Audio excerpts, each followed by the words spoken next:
अब अभी बड़ी खबर से करेंगे बुलेटिन की शुरुआत।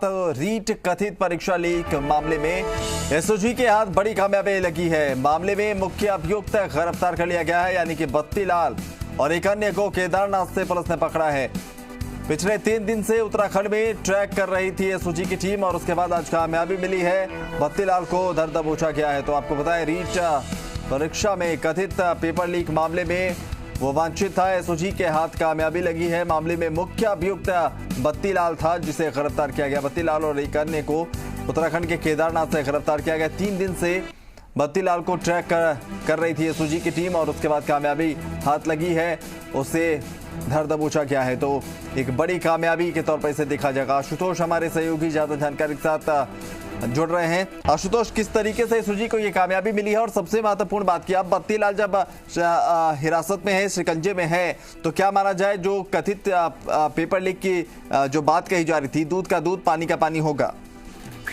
देखिए, अब ना बिल्कुल राजस्थान की जो सबसे बड़ी परीक्षा थी रीट परीक्षा, उसमें जो कथित पेपर लीक की बात सामने आई है और एक एक करके गिरफ्तारियां सामने आई। तकरीबन 14 गिरफ्तारी हुई, लेकिन एसओजी को जो सबसे ज्यादा तलाश थी वो थी इस पूरे कथित परीक्षा पेपर लीक मामले में जो मुख्य केंद्र बिंदु था वो था बत्ती लाल। लगातार अलग अलग टीमें दबिश दे रही थी।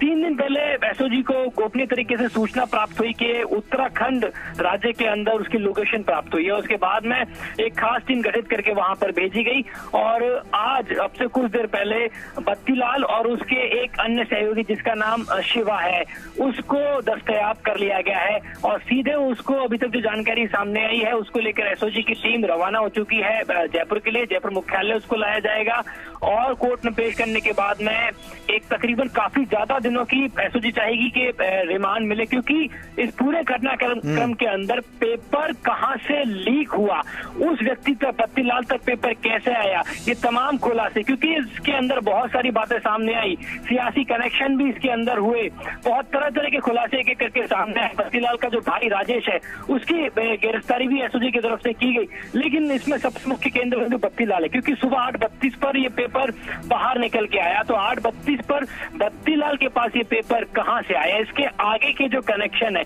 यानी कि मुख्य सूत्रधार तक पहुंचने में एसओजी को बहुत बड़ी उपलब्धि मिलेगी। शिवा का जो गिरफ्तारी साथ में हुई है, केदारनाथ से दोनों की गिरफ्तारी हुई है, उसके बारे में बताया जा रहा है कि इस पूरे कथित पेपर लीक मामले में उसकी भूमिका भी संलिप्त है और जयपुर में साइबर कैफे चलाने का वो काम करता है और इस पूरे जो कथित पेपर लीक है उसमें उसकी भी भूमिका है। लेकिन बत्ती लाल की गिरफ्तारी सबसे बड़ी गिरफ्तारी रहेगी और जाहिर है कि पूछताछ में बहुत बड़े खुलासे होने की संभावना है कि आखिर बत्ती लाल तक ये पेपर कैसे पहुंचा था सुबह 8:32 तक, यानी कि 8:32 पर अगर उसके पास पेपर पहुंचा, काफी देर पहले ये पेपर बाहर आ गया होगा। क्या इसमें सिस्टम का कोई व्यक्ति शामिल है या कोई और गिरोह भी इसके अंदर सक्रिय था जिसके कारण और आगे तक जुड़ते हुए दिखाई देंगे।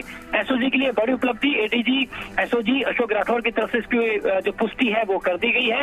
एसओजी मुख्यालय जयपुर उसको लाया जाएगा और कोर्ट में पेश करने के बाद में उसकी रिमांड मांगी जाएगी।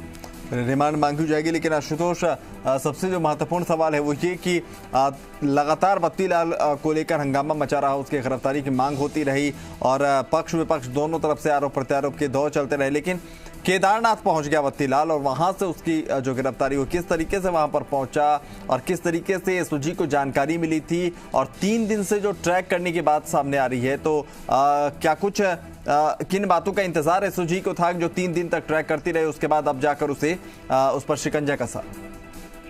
देखिए, उत्तराखंड राज्य में उसकी जो सबसे पहले लोकेशन थी वो गोपनीय तरीके से एसओजी को प्राप्त हुई थी। एक खास टीम गठित करके उस लोकेशन को ट्रेस करने की कोशिश की गई और उसके मूवमेंट को लेकर जानकारी ली गई। जानकारी में ये भी सामने आया है कि उसके मूवमेंट को लेकर एसओजी को बहुत पुख्ता जानकारी मिली थी। जैसे ही बत्ती लाल और शिवा का मूवमेंट हुआ, इन दोनों को दस्तयाब किया गया है। अब किस तरीके से इन्होंने कहां फरारी काटी है, किन लोगों ने उसको सहयोग किया है, उनको भी इस पूरी कॉन्स्पिरेसी के अंदर शामिल किया जाएगा और उनको आरोपी बना जाएगा जिन लोगों ने उनको शरण दी है इस फरारी के दौरान। लेकिन सबसे बड़ी इस समय एसओजी के लिए बड़ी उपलब्धि ये है कि लगातार जो विपक्ष की तरफ से सवाल खड़े किए जा रहे थे और तकरीबन 16 लाख के आसपास जो परीक्षार्थी थे उनमें जो भय का माहौल बना हुआ था, उसको लेके बहुत हद तक स्थिति जो है वो स्पष्ट हो पाएगी कि इस कथित पेपर लीक में किस तरीके से ये कथित पेपर लीक बाहर आया, किन व्यक्तियों से आया, कौन कौन गिरोह उसके अंदर शामिल था, और सबसे बड़ी बात कि ये पेपर बाहर निकल के कैसे आया, अगर सिस्टम का इसके अंदर कोई व्यक्ति शामिल है, क्या इसके अंदर कोई पॉलिटिकल कनेक्शन थे या नहीं थे, या तमाम जो आरोप थे विपक्षी को निराधार थे, ये एकदम स्थिति स्पष्ट हो पाएगी जब एसओजी इसको कोर्ट में प्रोड्यूस करेगी, उसके बाद में रिमांड लेगी। आशुतोष, महत्वपूर्ण ये भी है कि बत्तीलाल दरअसल अभ्यर्थियों का गुनहगार है, सिस्टम के लूपहोल्स का उसने फायदा उठाया और इस तरह से गड़बड़ियां फैलाने की उसने कोशिश की। लेकिन सबसे महत्वपूर्ण है कि आरोप प्रत्यारोप सियासत में चल रहे हैं।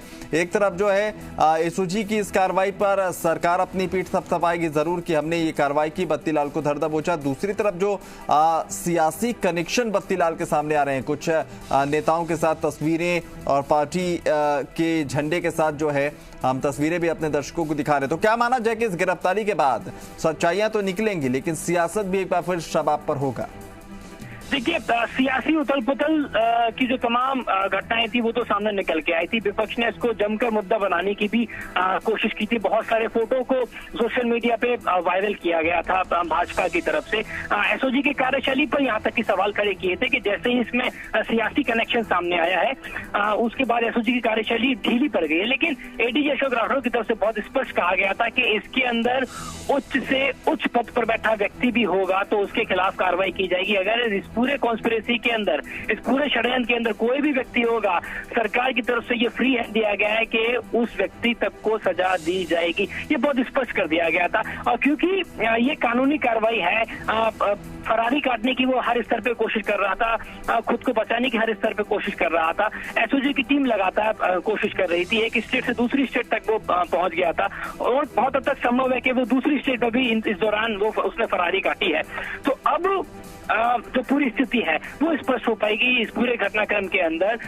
जहां तक सियासी कनेक्शन की बात है, बहुत ज्यादा जल्दबाजी होगा ये सारी तमाम बातें कहना। एसओजी स्पष्ट कर चुकी है कि अगर ऐसा कोई भी कनेक्शन सामने आता है, किसी व्यक्ति का इन्वॉल्वमेंट सामने आता है, तो उसको बहुत स्पष्ट सामने रखा जाएगा, क्योंकि ये 16 लाख अभ्यर्थियों के भविष्य से जुड़ा सवाल है। और ये पहली बार ऐसा देखा गया है कि इस तरीके से स्थानीय पुलिस ने, एसओजी ने इतने बड़े स्तर पे कार्रवाई की हो, तो ये जो अपने आप में पूरी कार्रवाई होगी और ये जो पूरा केस बनेगा ये अपने आप में बहुत बड़ा बेंचमार्क बनेगा और इसमें जो खुलासे होंगे वो भी अपने आप में चौंकाने वाले खुलासे होंगे, ये तय है। लेकिन अभी देरी है कि उसको पहले जयपुर मुख्यालय लाया जाएगा, उसको कोर्ट में प्रोड्यूस किया जाएगा, उसके बाद में रिमांड पे लेकर जो पूछताछ होगी और पूछताछ में जो खुलासे होंगे उससे बहुत ज्यादा स्थिति स्पष्ट हो पाएगी। चलिए, शुक्रिया आशुतोष तमाम जानकारी के लिए।